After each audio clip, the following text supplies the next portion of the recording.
Our next speaker is a seasoned expert when it comes to the topic of big data. Reut Maimon is the big data segment leader for IBM Canada. She is leading IBM's big data business in Canada and helping organizations from many different industries transform their business using data and analytics. Reut recently relocated to Canada from Israel and joined IBM with exceptional depth and experience around big data. She recently drove the strategy and growth of HP's big data business in Israel and has been a trusted advisor, public speaker, and evangelist for big data technologies and evolution and innovation. Reut holds an engineering degree from the Technion, one of the world's top engineering schools, where she graduated with honors. Please welcome Reut Maimon. Thank you. Thank you so much, folks. Can you hear me okay? All right, great. So first of all, thank you for joining us this afternoon. Thank you for having me in your conference. I'm delighted to be here. Please, let's make this interactive as possible. It's really an open discussion for you to stop me at any time, ask any question that you might have.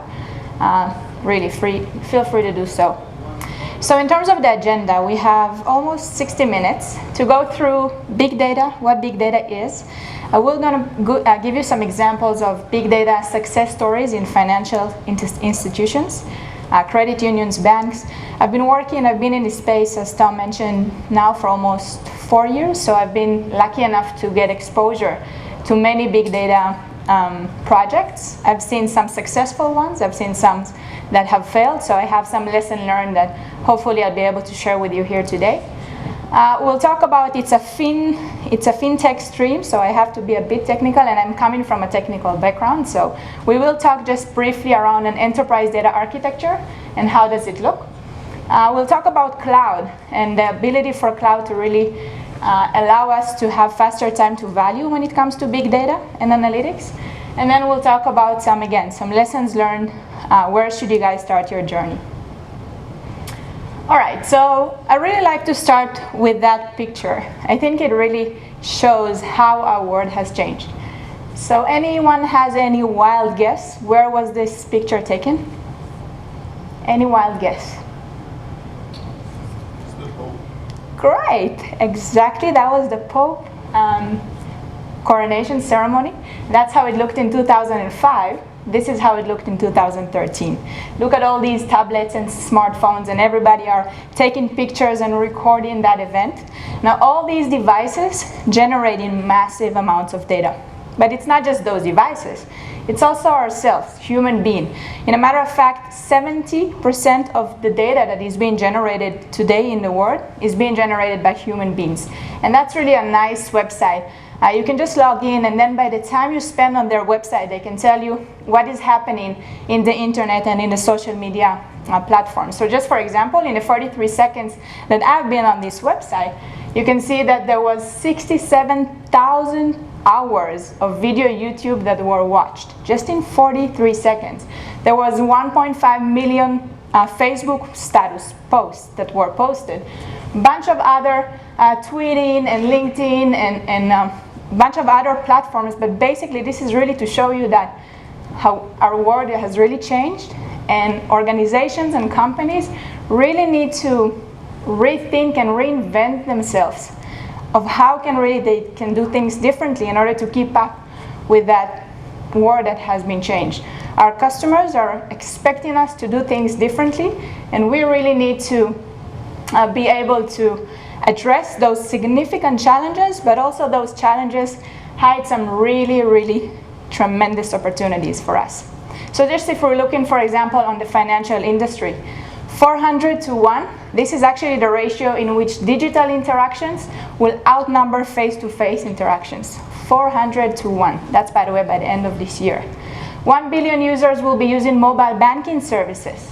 72% of bank CEOs think that they must improve their understanding of an individual customer.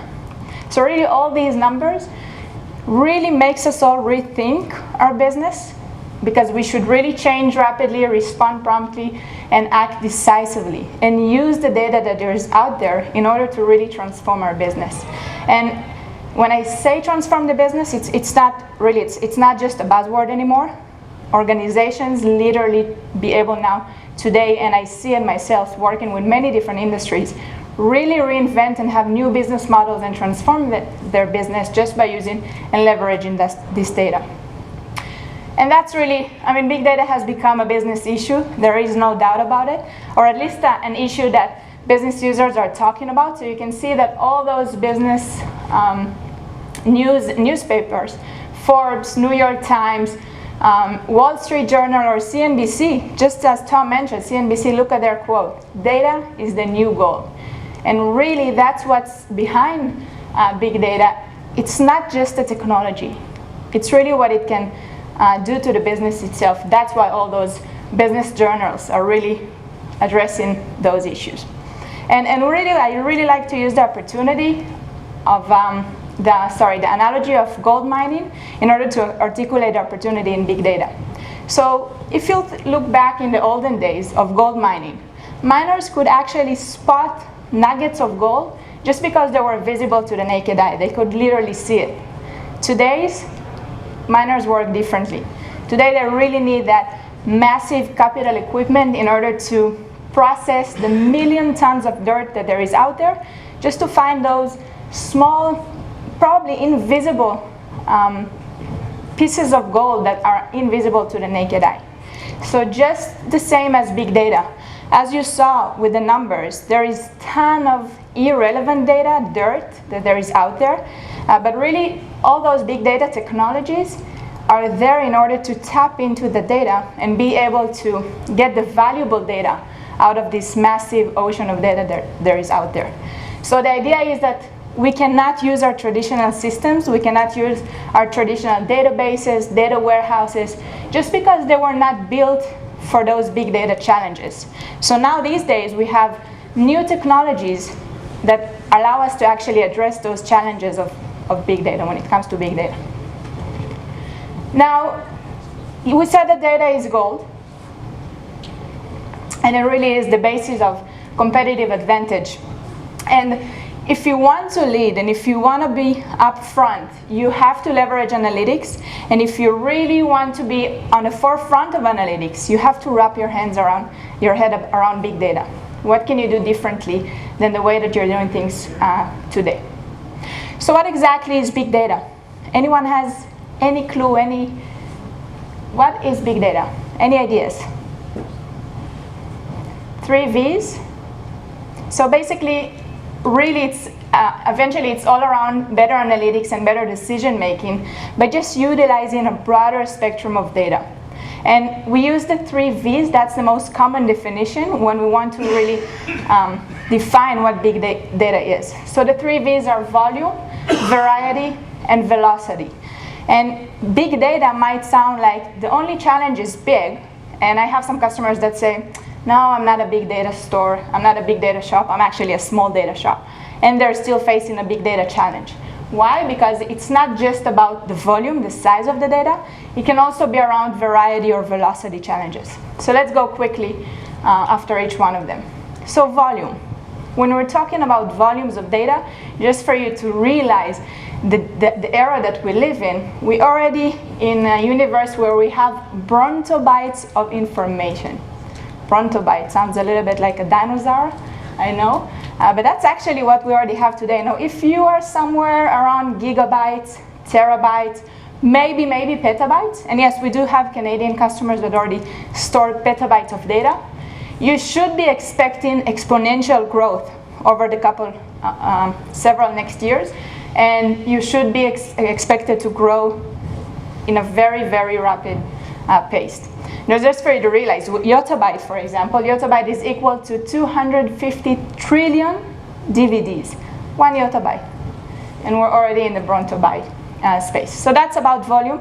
Basically, the idea that now organizations need to store and analyze much more information than they need to do before. The variety, the second V, is around those different types of data that we now have. I mean, it's no longer just those transactions or payment history or partner data or customer data. And that's really the structured data that we've been analyzing for years. No news here. But the thing is that this structured data, only 15% of what organizations can actually tap and analyze. So structured data, and really the easiest way to think about it is just think on table, Excel file, rows and columns, everything we've been analyzing for years, databases, but this is just 15%. So there's another 85%, this whole gray area of what we call unstructured data.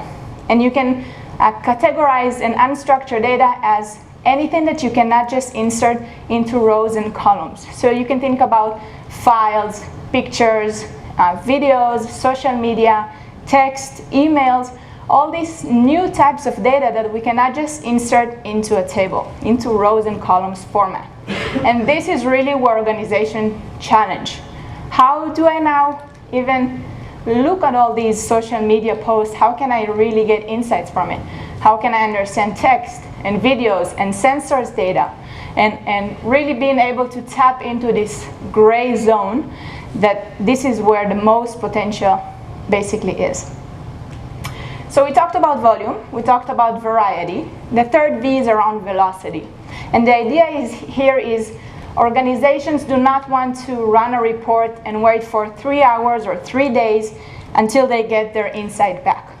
Today's organization want to have insight into their data in real time, or at least in a manner that allows them to have reasonable insights into the fact that they can now take reasonable actions. So just for an example, if we look on the financial services industry, if you have now fraud that is happening, you don't want to realize that 3 weeks later. You want to realize it while it's happening.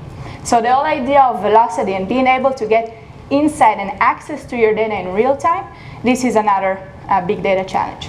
So basically, if you have one or more of these challenges, whether it's volume, variety, or velocity, you are facing a big data challenge. And this is where you should look on new technologies in order to address those challenges.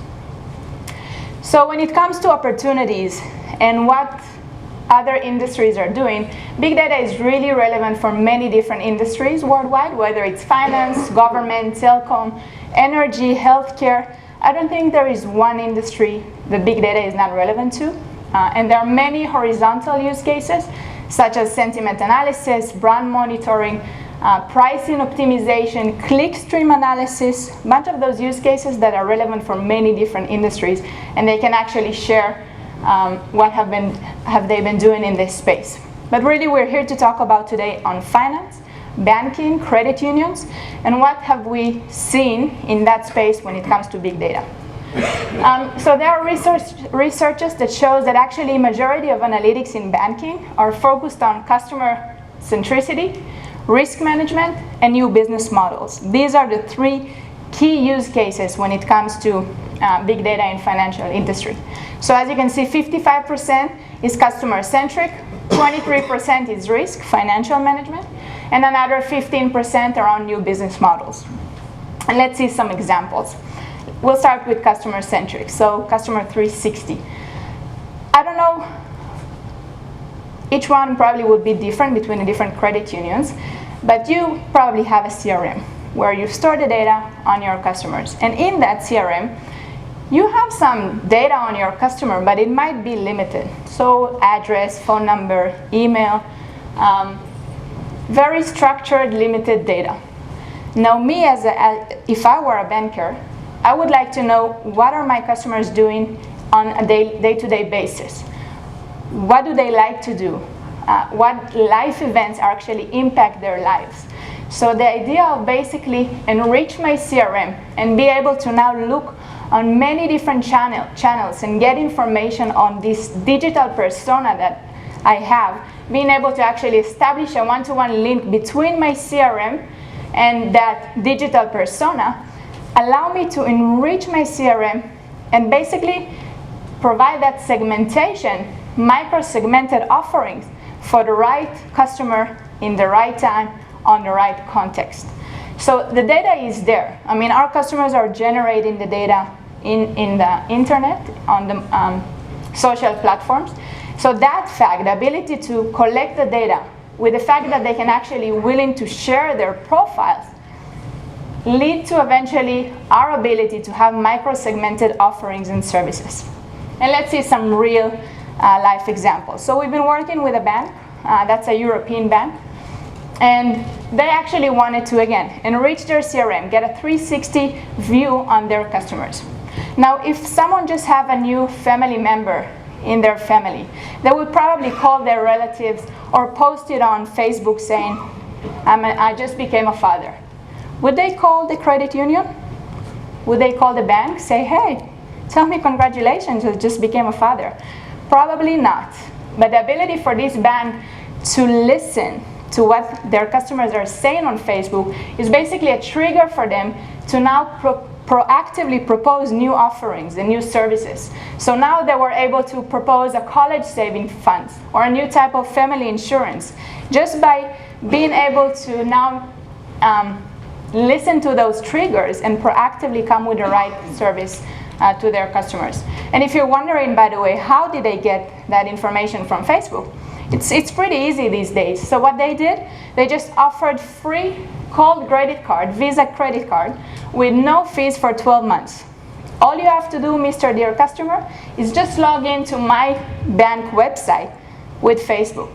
Have you ever done this before? I have you.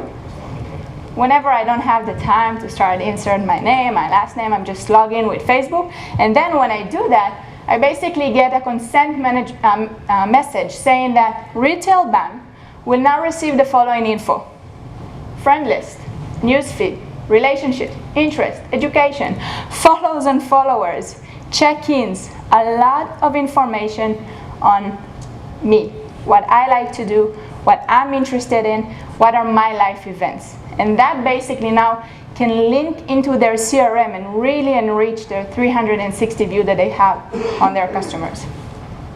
And that's, by the way, how it looked eventually. So other than just have address, full name, phone number, maybe email, now they have all these data and all these dashboards and metrics per person, per individual person that they have in their CRM. So everything around customer behavior matrix, social interaction, channel usage, credit debit, trends and patterns, so much more information than what they had before. Now let's see an example of when we're not proactive, when we are reactive, then what happened? So just for example, let's take Miko as an example. Miko was actually looking for a mortgage loan. He wanted to buy a house. So he just sold 2 houses. He had 2 visits to the credit union website to check mortgage loans. He had 2 calls with the mortgage representative, 3 emails. He had actually moved some dollars into another account. And he had all these interactions, whether they were structured information, so customer demographics, credit data, transaction details, or whether it was unstructured. So geolocation, web click stream analysis, social media, all this information, some of it they actually had. So all the green ones was information that the credit union had insights on, but they just didn't use it. It was just there, they didn't leverage it. And then the yellow one was actually data that they had, but they didn't transform it into insight. It was just raw data. And then all the red ones, which is in this case just social media posts, was just information that this credit union didn't have. So what happened eventually, they had all these different channels, all these different pieces of data that weren't connected to each other to basically say, hey, Miko is looking for a mortgage loan. And then what happened eventually, they lost this customer for competition. Another example, Nina. Nina is giving birth. And she also did several interactions, whether it's in baby furniture shops, whether it's in Facebook posting some posts regarding the baby, and bunch of activity that can imply that Nina is about to have a baby. And what they had, they only had the customer demographics and the transaction details. So they knew that she was shopping in baby's store, but they didn't connect again the dots. They didn't use that information, and they sure didn't have their social media post or their geolocation where she was buying these products. So again, cross or upsell opportunity that they could have offered in order to have, whether it's banking or insurance services, that they lost for competition, just because life cycle wasn't tracked. So again, very simple examples of how you can actually leverage data and be upfront and lead the competition, or how you can just being reactive, ignore or not leverage the data and lose these customers for your competition. Let's see some other big data banking examples. Again, real life stories of customers that we've been working with in IBM. So that's an example for a major North American retail bank. They again used and analyzed Twitter in order to discover those life events that we talked about. They were able to increase revenue, generating leads by 76%, and cut their costs by 10%. Another example, multinational European bank. They did cross-sell offerings based on those enriched data that they had. They were able to improve their response on offers by 52% and 98% increase in client interaction metrics. Another example that is related to customer insight, another North American retail bank, they were actually listening to their call center. So they analyzed the call center notes and website clickstream in order to identify those common issues that keep repeating. They were able to resolve issues related to 11% of their call center inquiries. Now think about it. A customer is now calling to the call center, and on the same time, maybe a few days before or after, he's going to the bank website and doing some stuff there. The ability to connect these dots in real time and be able to resolve issues much faster is a great improvement when it comes to customer service. Another examples, this time around, innovative business models. So Canadian Bank, you probably all know this one, but they actually analyze spending patterns and other factors with predictive models to improve their credit card offers. So they were able to improve 40% in their offer acceptance and 300% ROI in just a few months. And that was a great example of identifying a use case, implement it, and show the business value within very short period of time. And by the way, this credit card, there's another great example. Have you ever heard about LBS, location-based services? So the idea around LBS is basically, probably most of you have it, you're just not aware of that. So unbeknown to you, you have mapping application in your cell phone that has GPS coordinates, basically can transfer into credit card. So for example, if I now purchase a coffee with my credit card, the credit card company know my location and know probably my preferences because they have this personal data on me. So now they can connect the dots and offer to me the next retailer that is close by in the proximity to where I am, which is really relevant to what I like. So now they can offer me a coupon for, I don't know, Walmart that is just 200 meters away because they know that I shop in Walmart every week. Okay, again, ability to take all these different dots and connect in order to be proactive. Another idea, credit union, so Pioneer, West Virginia. They actually leveraged advanced analytics to gain new insights into financial performance and profitability. So they were able to predict insight into loans that allow them to cut delinquency from 147 to 37 basis points in 5 months. Another example, bank in the US. They were looking into incentive compensation management. How can they actually optimize their employees' compensation to improve performance and improve satisfaction? That's just another example. And the third one, we said customer-centric, new business models, and the third one is around managing risk and fraud. So Australian Retail Bank, they were able to improve their credit risk management just by analyzing the payment data along with other data points that they had. A US mortgage provider were able to extract insights from recorded calls and agent notes in order to predict recovery of likelihood and guide actions. And they actually drove $50 million improvement in collections per year. That's a lot of money just by, again, leveraging that data that they had. Another example, UK Retail Bank, they were using big data technologies to reduce fraud related losses, and they were able to actually provide more instant awareness of potential fraud in real time. That made to 300 UK dollar in fraud-related losses per month. Now I'm giving you all these examples, not to get you guys go to sleep. These are a lot of examples, just to show you that things are happening in the world. Organizations, banks, financial institutions are already doing things around data and big data. And they're using it in order to create that competitive advantage. And these technologies are out there today, so you could leverage that as well and really go further along that route, that maturity curve, and do things differently in order to eventually generate new revenue and new business models. Some additional examples, Fiserv.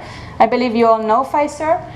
We worked with Fiserv around how can they actually leverage those billions of transactions that they had into actionable insights. So they were able to increase 109% in the response rate of targeted marketing. So they used that in order to improve the marketing of their customers, of their credit unions or financial institutions that they worked with. And eventually they estimated savings in $8 million in 5 years. So that was a great success. Another example, Japanese bank. They use big data in order to really speed customer offers, and based on, again, customer behavior, increase net margin by 13%. Net margin, that's a lot of money. And another one, large Chinese bank, they increased marketing response rate by 300% and reduced churn. Again, just by being able to have a better targeted marketing offers based on a personalized view that they now had on their customers. So these were all, 15 examples, but there are actually more than 1,200 workshops that we've done with many, many financial institutions worldwide. And I'm showing you this just to tell you that you shouldn't, and that's probably one of my lessons learned, you shouldn't do it yourself and try to build everything from scratch. You should probably want to leverage the experience that the big vendors already has by working with hundreds or thousands of other customers that tried eventually to do the same as you. So there's a lot of knowledge and experience that IBM in this case have gained for you to actually leverage and use that and not reinvent the wheel from scratch. You can really leverage all of this in order to get much, much faster to where you want to be.